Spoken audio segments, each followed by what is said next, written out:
मेरी नई दुल्हन मुझे बिल्कुल पसंद नहीं थी, लेकिन एक दिन सब बदल गया। गांव के सबसे बड़े किसान राघव की शादी शहर की पढ़ी लिखी लड़की अनन्या से हुई थी। शादी दोनों की मर्जी से हुई थी, लेकिन राघव के दिल में पुराने धोखे का दर्द अभी भी जिंदा था। शादी के बाद अनन्या पूरे मन से घर संभालने लगी। सुबह सबसे पहले उठती, सास ससुर का ध्यान रखती और सबके लिए खाना बनाती, लेकिन राघव उससे बहुत कम बात करता। एक रात अनन्या ने हिम्मत करके पूछा, क्या मुझसे कोई गलती हो गई है? राघव ने सिर्फ इतना कहा, नहीं, बस मुझे लोगों पर विश्वास करने में समय लगता है। अनन्या चुप हो गई, लेकिन उसने हार नहीं मानी। कुछ दिनों बाद अनन्या ने गांव की लड़कियों को मुफ्त पढ़ाना शुरू कर दिया।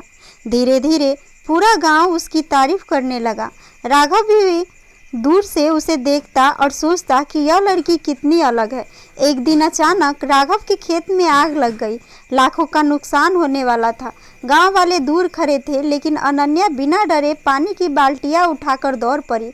उसकी मेहनत और गांव वालों की मदद से आग पर काबू पा लिया गया। उस रात राघव पहली बार अनन्या के सामने बैठा।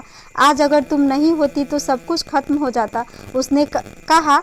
अनन्या मुस्कुराई। परिवार में कोई किसी का एहसास नहीं करता। राघव की आंखें नम हो गईं। धीरे धीरे दोनों के बीच बातचीत बढ़ने लगी।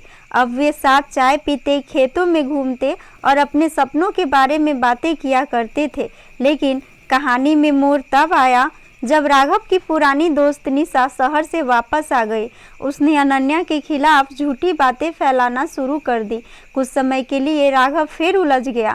जब अनन्या को यह बात पता चली तो उसने कोई सफाई नहीं दी, बस चुपचाप अपना काम करती रही। एक दिन सच सामने आ गया। गांव वालों ने खुद बताया कि निशा झूठ बोल रही थी। राघव को अपनी गलती का एहसास हुआ। वह सबके सामने अनन्या के पास गया और बोला, मैंने तुम्हारा विश्वास तोड़ा है, अगर हो सके तो मुझे माफ़ कर देना। अनन्या ने कहा, गलती हर इंसान से होती है, लेकिन उसे स्वीकार करने की हिम्मत हर किसी में नहीं होती। उस दिन के बाद दोनों के रिश्ते में कभी कोई दीवार नहीं रही। कुछ महीनों बाद उन्होंने मिलकर गांव में एक छोटा सा स्कूल खोला। अब लोग उन्हें सिर्फ पति पत्नी नहीं, बल्कि एक दूसरे के सबसे अच्छे साथी के रूप में जानते थे। और सच यही है कि रिश्ते प्यार से नहीं, विश्वास और सम्मान से मजबूत बनते हैं।